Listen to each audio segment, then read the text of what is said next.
अरे योगिता, कितना शर्माओगी यार, तुम्हारा हाथ ही तो पकड़ा है मैंने सिर्फ। हाँ। तुम्हें तो पता है कि मुझे ये सब शादी से पहले बिल्कुल भी ठीक नहीं लगता। और वैसे भी हम पब्लिक प्लेस में हैं। तुमसे कब से कह रही हूँ कि हमें अपनी फैमिली में एक दूसरे के बारे में बता देना चाहिए। अरे बाबा, मैंने ऑलरेडी तुम्हारे बारे में अपने घर वालों को बता दिया है यार, अब तो बस तुम्हारी बारी है। तुम सच कह रहे हो? I love you Aarav. मैं आज ही अपने मम्मी पापा से बात करती हूँ। योगिता आरव एक दूसरे के साथ पिछले 2 सालों से रिलेशनशिप में थे। योगिता थोड़ी शर्मीली किस्म की लड़की थी, इसलिए आज तक उसने कभी भी आरव को ठीक से गले तक नहीं लगाया। दोनों ही एक दूसरे के बारे में अपने माता पिता से बात करते हैं और कुछ ही समय में उनकी शादी हो जाती है। आरव, तेरी चॉइस तो बढ़िया है यार। अगर मैं भी तेरी जगह होता ना, तेरी जैसे जवान होता, तो बिल्कुल योगिता बहू जैसी लड़की से ही शादी करता। अरे जैसे ही क्यों, मैं तो योगिता से ही शादी कर लेता। अपने गृह प्रवेश पर अपने ससुर के मुंह से ऐसी बात सुनकर योगिता को काफी अजीब महसूस होने लगता है, लेकिन वो इस बात पर ज्यादा ध्यान नहीं देती। अब आरव और योगिता अपने कमरे में चले जाते हैं और एक दूसरे के साथ काफी अच्छा वक्त बिताते हैं। और आज योगिता का उसके ससुराल में पहला दिन होता है। योगिता अपने कमरे में तैयार हो रही होती है कि तभी योगिता की नंद प्रिया उसके कमरे में आती है। ओ भाभी, इस रेड साड़ी में तो काफी सुंदर लग रही हो। आपको पता है ना कि भैया का फेवरेट कलर रेड है। कहीं वो आपको इस साड़ी में देखकर दोबारा से सुहागरात मनाने के मूड में ना आ जाए। वैसे कैसी रही आपकी फर्स्ट नाइट? प्रिया, ये सब तुम कैसी बातें कर रही हो? मैं तुम्हारी भाभी हूँ, कोई सहेली तो नहीं। भाभी, ये तो बस नॉर्मल है।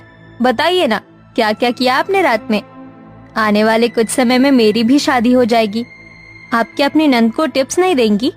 भगवान, ये कैसी ठरकी नंद मिली है मुझे। भला अपनी भाभी से कोई इस तरह बेशर्मी से बात करता है क्या? दरअसल योगिता के ससुराल वाले थोड़े आजाद ख्याल वाले होते हैं, या यूं कहें कि थोड़े ठरकी किस्म के लोग होते हैं। घर में बहू आ जाने के बावजूद भी उन लोगों में जरा भी समझ नहीं थी।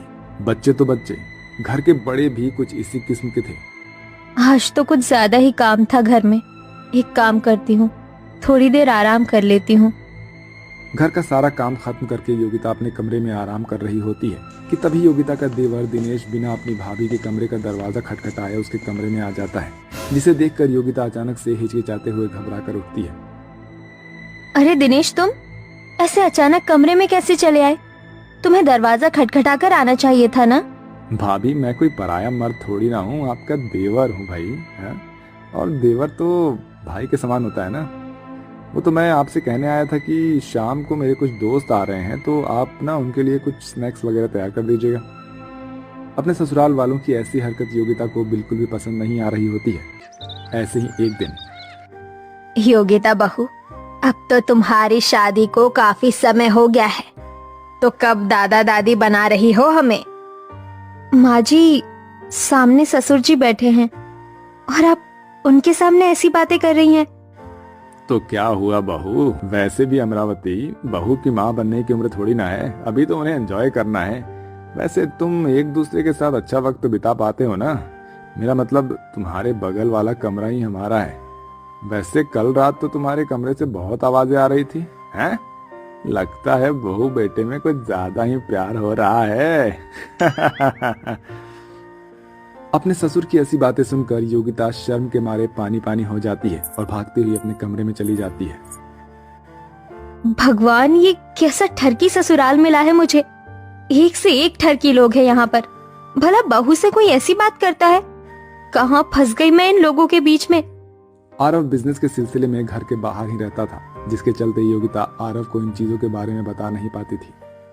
अरे योगिता बहू, कितनी बार कहा है तुझे कि ये सर पर घूंघट लेकर मत घुमा कर।